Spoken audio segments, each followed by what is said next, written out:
Good evening, Western Civ 2. So this is going to be a lecture continuing our discussion of the 1950s, well, the late 40s and 1950s. We're going to look at what historians often refer to and sociologists often refer to as consumer culture, which really is a defining development of the period right after World War II. It really helped to shape America. Now, we've talked about consumer culture before. You'll remember the 1920s is the first time I introduced the idea. But there you're talking about still a fairly small slice of America that's taking part in consumer culture in a big way. But the 1950s will see almost everybody get in on the act, except the very poor. Pardon. All right. So what kind of things do I mean when I say consumer culture? Well, one thing that happens right after World War II is the rise of the franchised fast food chains. McDonald's began in a small town in Southern California. It was originally a drive-in, like Sonic, but then they opened up a counter inside where you could come in and order hamburgers by the bag. You could buy a bag full of burgers and take them home. And that sold pretty well. Now, why? Because you have, in the late 40s and early 50s, these families, remember we talked about the baby boom, and, moms maybe still out working at these pink-collar jobs I talked about in the last lecture, and they need to feed their family. And going by the McDonald's and picking up a bag of 25-cent hamburgers, they were back then, was a way to do that. But the man who ran it, and it wasn't McDonald, by the way, they bought the hamburger stand from a guy named McDonald. Ray Kroc is the guy who really took it to town. But they said, if we standardize these burgers, if we made them all the same and made the french fries all the same, we could prepare things in huge quantities in advance and just cook them up real fast. Because what Americans want, they thought, was consistency. You always know what you're getting when you go to McDonald's for a burger, right? There's no guesswork. It may not vary from place to place, but that's actually part of its appeal. No matter where you are in America, if you go to McDonald's, you get the same hamburger, it tastes the same way, right? So they want consistency in the quality, and they want speed. And by preparing these things in advance and basically having no to your taste orders, they were able to cut this down where you could pick up a bag of burgers in just seconds when you got there. And this model took off. And pretty soon they were all over the Southwest and then all over the United States. By 1950, you found McDonald's. And then other people picked up the idea. And, you have regional chains, Whataburger in Texas, In-N-Out also in Southern California, same kind of thing. Then it switched, fried chicken. How about Kentucky Fried Chicken, tacos? All these ideas, just different kinds of sort of standardized food that went all over. And also, now this is an idea that had existed before, but it was really taken advantage of in this model, was the franchise idea. Each individual store could have its own individual owner, but they operated a franchise of McDonald's. Meaning that it's my store, but I only sell products of the McDonald's type that I acquire from McDonald's Corporation here. And I have to keep to the national corporation standards and the appearance of my restaurant and the use of their symbols to draw people in. So I'm an individual entrepreneur. I manage my own business, and I pay McDonald's for the privilege of selling their kind of food with their kind of symbols on the wall and their methodology of producing the food. That's a franchised fast food restaurant. And this took off like crazy, especially with the car culture of the 1950s. Never has the American automobile been worshipped like it was in the 1950s. People expected to buy a brand new car every 2 or 3 years. Now, this is something that's very different than today. And I can tell you that change really happens in the 1980s in America. But from the 1940s right through into the 1970s, Detroit, the American automobile industry, worked on something that was called planned obsolescence. your smartphone might be doing this too.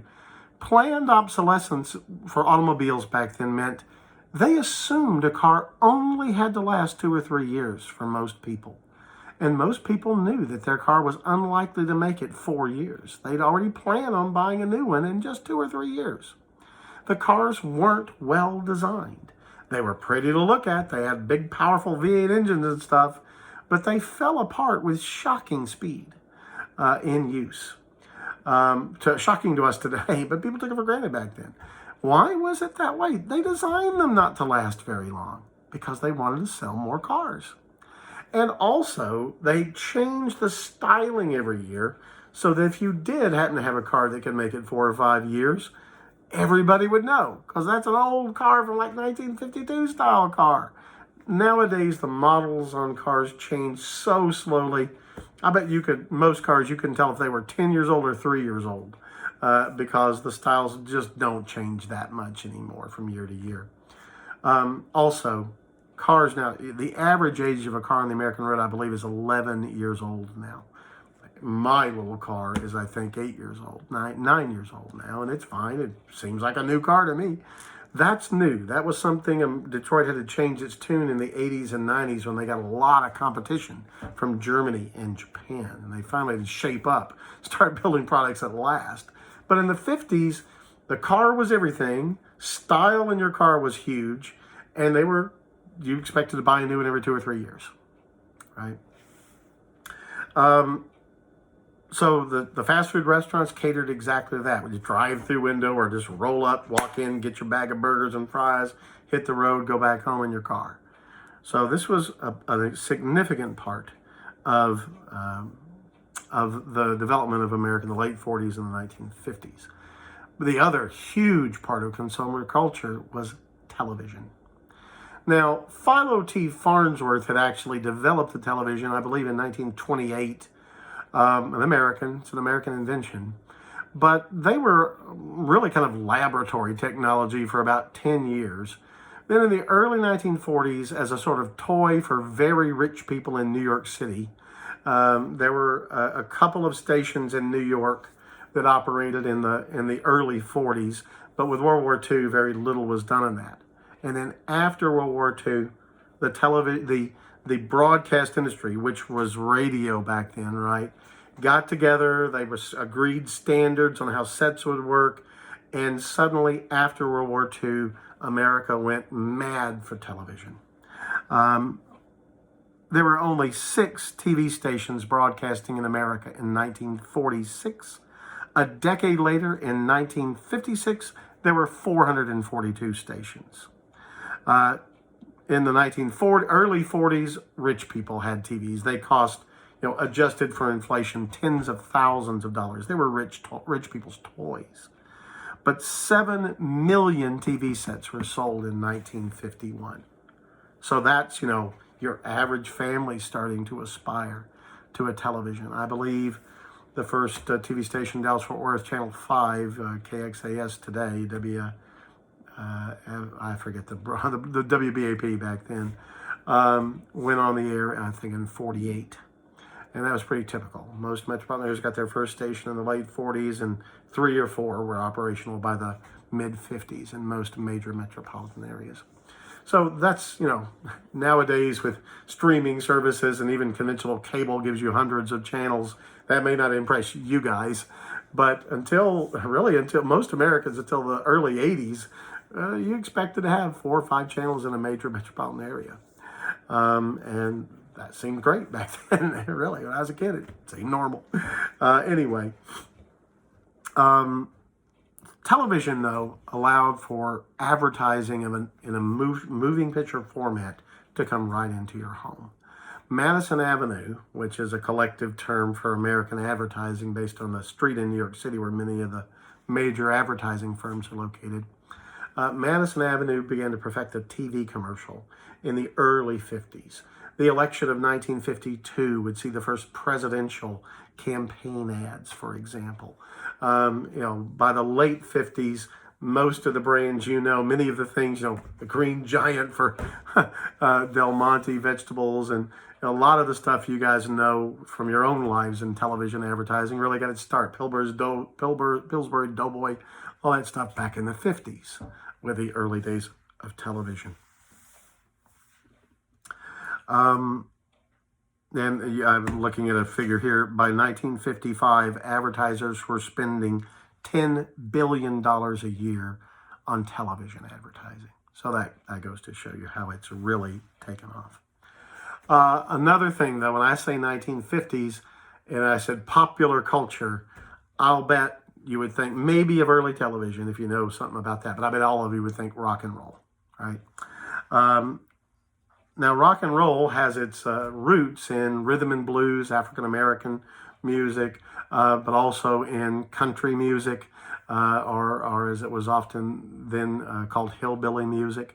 So you take rhythm and blues, blend in hillbilly, you get what, nowadays you might call rockabilly, but that's really the early beat of rock and roll with its driving rhythms and so on, guitar riffs and the like.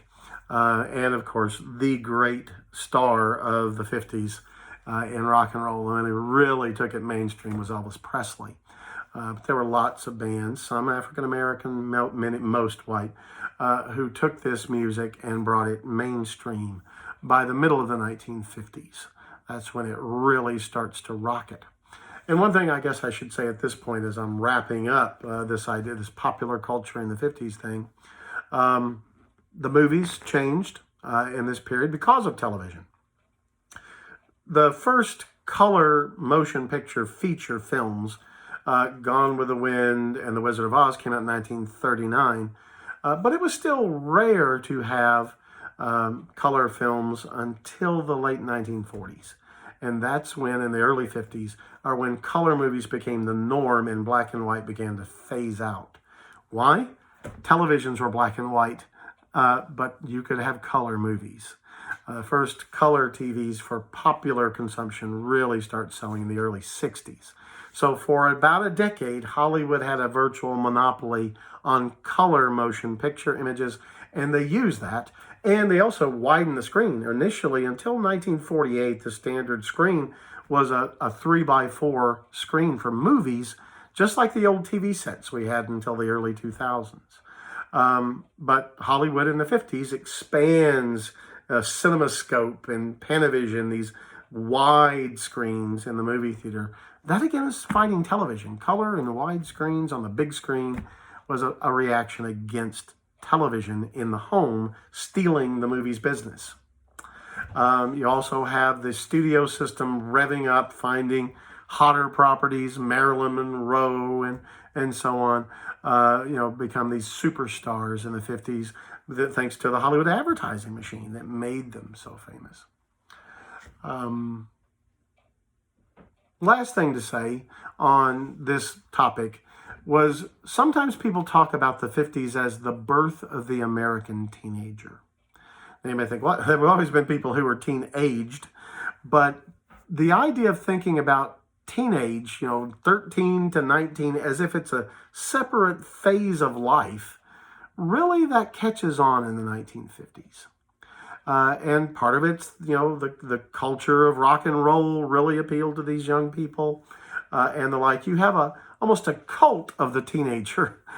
Father Knows Best, TV show about, this teen life and the family. Movies, Rebel Without a Cause, are all targeted towards teenagers for the very first time. Hollywood found a market. TV advertisers found a market for these teens.